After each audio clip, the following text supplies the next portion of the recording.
Salut à tous, moi c'est Lucas, je suis un membre de l'équipe TechNet, l'équipe qui a présenté Bankrupt à la Wonder Jam d'hiver 2023 et qui l'a gagné par la même occasion. Suite au concours et à de très nombreux retours positifs sur le jeu, j'ai décidé de me lancer un défi. L'idée, ça serait de reprendre le jeu de A à Z pour le rendre viable d'un point de vue technique et fonctionnel, avec pour objectif de le publier sur Epic Games d'ici Noël.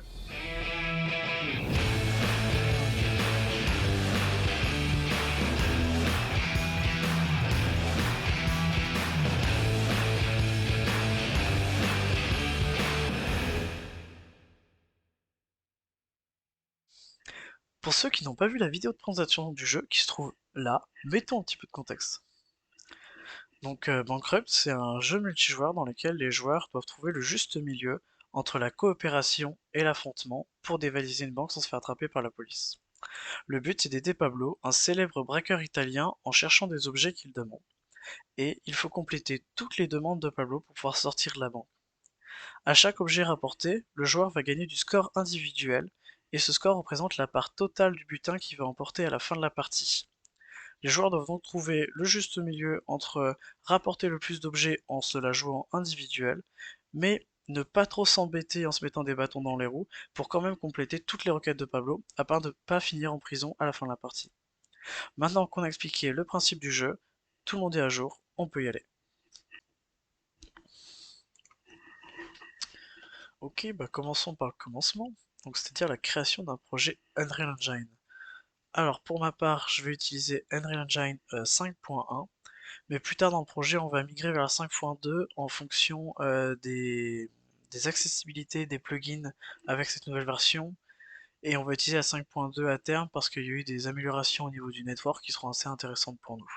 On en reparlera d'ici là. Donc n'étant pas un designer, il faut savoir que dans ce projet-là, moi je vais me charger de toute la partie code, mais que les assets graphiques, etc., moi j'ai utilisé les assets du Cinti Studio avec les liens disponibles dans la description. D'un point de vue technique, le jeu va être codé essentiellement en C++. C'est un choix pour le réseau notamment parce que un réseau en Blueprint ça fonctionne moins bien et il n'y a pas toutes les possibilités qu'on a avec le C++, donc le jeu va avoir une grosse partie en C++. Et en plus, on rappelle que l'objectif du projet, c'est de faire un jeu qui est techniquement viable, qui sera optimisé pour réduire les lags, etc. Et pour ça, rien de tel que le C++ pour mettre en place ça. Je vais travailler notamment avec Rider. Rider qui va être mon environnement de développement. J'utilise Rider parce que c'est un IDE qui est très efficace avec Unreal, qui a beaucoup de plugins préinstallés à l'intérieur et qui gère très bien la compatibilité pour le debug aussi. Donc c'est pour ça que je vais l'utiliser.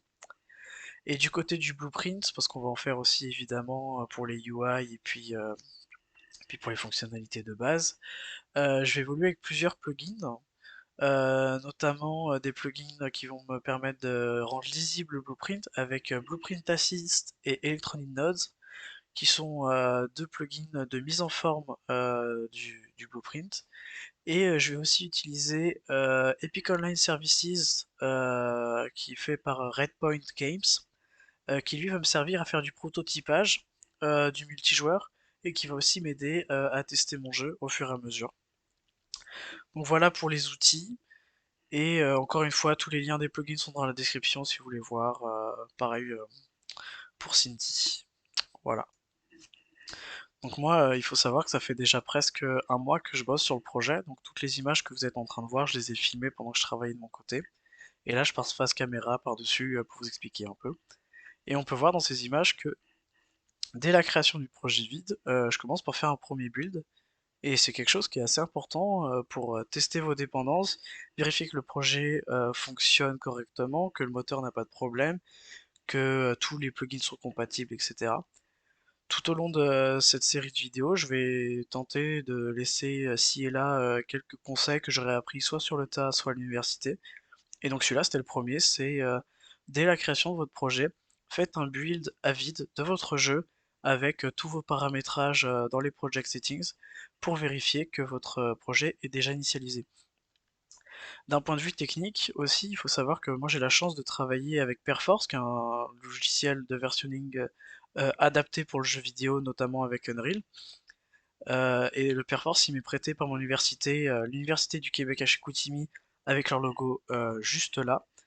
Et je les remercie beaucoup pour ça, parce que ça va me donner un confort de travail vraiment indéniable. Et ça me permettra aussi de suivre mes itérations à travers les différentes sauvegardes du projet.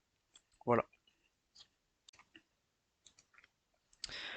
Donc une fois que le projet il a été créé, j'ai d'abord voulu reproduire le personnage de Bankrupt parce que derrière c'est lui qui va me permettre de tester très facilement et plus rapidement des fonctionnalités et vérifier qu'une fonctionnalité ne casse pas tout par exemple.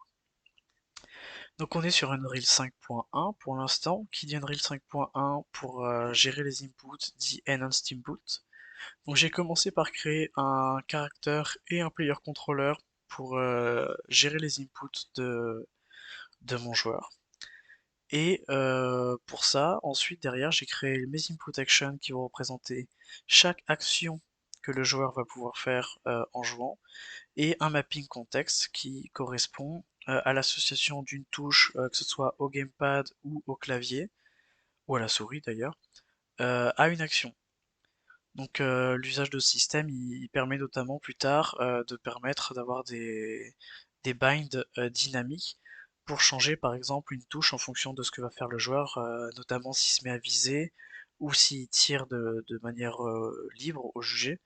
On peut changer les touches grâce à ce système-là. Les premières choses que j'ai implémentées, ça a été les mouvements basiques, avancer, reculer et aller sur les côtés. Et j'ai testé ça tout de suite en créant un caractère blueprint, tout simplement en forme de sphère, pour vérifier que ça marchait.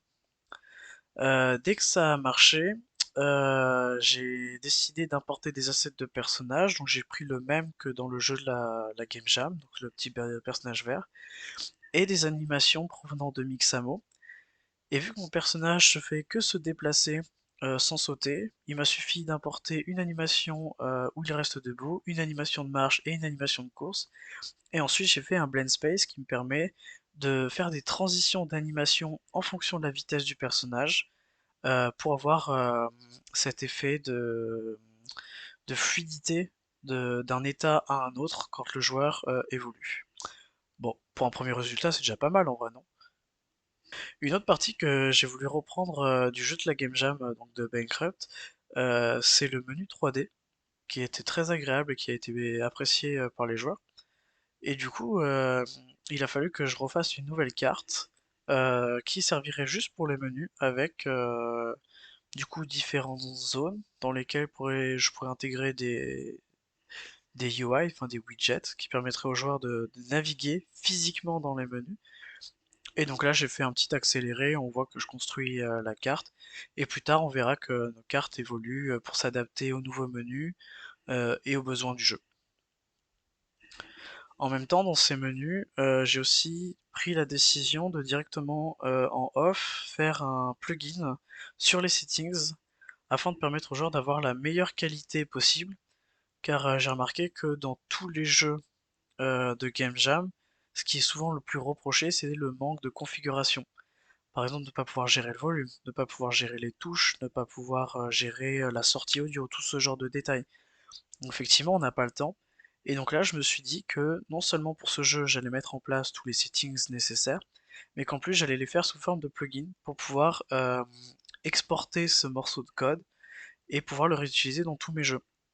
Donc le plugin, il est disponible publiquement sur mon GitHub avec le lien dans la description. Vous pouvez le télécharger et l'utiliser. Et puis si vous avez envie de participer, n'hésitez pas à me contacter. De toute façon, vous avez toutes les informations dans le README du dépôt. Donc effectivement, donc le plugin à l'intérieur, il gère les sorties audio. Il prend en compte le fait de pouvoir ajouter des settings custom, ajoutés à la main, et qui sont automatiquement sauvegardés et régénérés à l'ouverture du jeu, ce qui nous permet d'arriver avec un jeu dans une première version avec déjà la configuration des touches, les sorties audio, les qualités graphiques évidemment et tous les settings proposés de base par Unreal Engine. Donc c'est un plugin qui m'a pris une bonne semaine de travail, mais ça me semblait important de assez vite donner l'accès aux joueurs pour pouvoir tester dans de bonnes conditions. Par exemple, dans le cas d'une alpha, si un joueur peut pas choisir correctement ses touches, il va pas avoir un ressenti objectif sur le jeu. Voilà. La dernière partie que j'ai voulu faire avant de commencer à filmer ces devlogs, c'était la gestion des sessions à un niveau fondamental. Donc c'est-à-dire créer une session, chercher une session et rejoindre une session. Et du coup, ça, je l'ai fait. On a un tout petit système tout simple. J'ai même pas encore fait les UI qui correspondent à ça. À l'heure actuelle, quand on clique sur le bouton créer une session, le joueur est envoyé dans un level vide, le level de lobby, dans lequel on va devoir faire une carte. Et quand il clique sur rejoindre une session, le joueur va chercher des sessions et il rejoint automatiquement la première session trouvée. Et ensuite, il est enregistré auprès d'Epic Games pour pouvoir participer à cette session. Et la session se lance dès que les deux joueurs ont rejoint la partie. Alors ce système-là, c'est un système qui est très standard, qui servait juste à tester si le réseau marchait et surtout si la création du jeu auprès des services d'Epic Games avait fonctionné. Évidemment, c'est un système qui va changer, qui va être amené au fur et à mesure des épisodes à évoluer pour devenir plus polyvalent, avec notamment permettre aux joueurs de rechercher des sessions par le nom, permettre aux joueurs de rechercher des sessions par le type de jeu, le game mode. Donc au début il y en aura qu'un, mais il y en a plusieurs qui vont arriver. Aussi, c'est intéressant d'afficher le ping des différentes sessions. Pour, par exemple, rechercher des sessions publiques, mais d'en chercher des sessions proches de chez nous pour éviter d'avoir trop de lag, etc., etc. Donc ça, c'est un système tout basique, mais que par la suite, on va modifier pour rendre ça plus agréable à jouer. Et voilà, c'est la fin de ce premier épisode du devlog de Bankrupt. J'espère qu'il vous aura plu et qu'il vous encouragera à me suivre dans cette aventure. N'hésitez pas à plonger dans l'espace commentaire pour me faire des suggestions ou poser toutes vos questions. J'y répondrai autant que possible. Et puis, bah, n'hésitez pas à me suivre sur YouTube et checker toutes mes vidéos et d'aller voir aussi la chaîne de TechNet qui a fait pas mal de vidéos pour présenter ses jeux. Et puis à très vite pour l'épisode 2, et d'ici là, codez fièrement.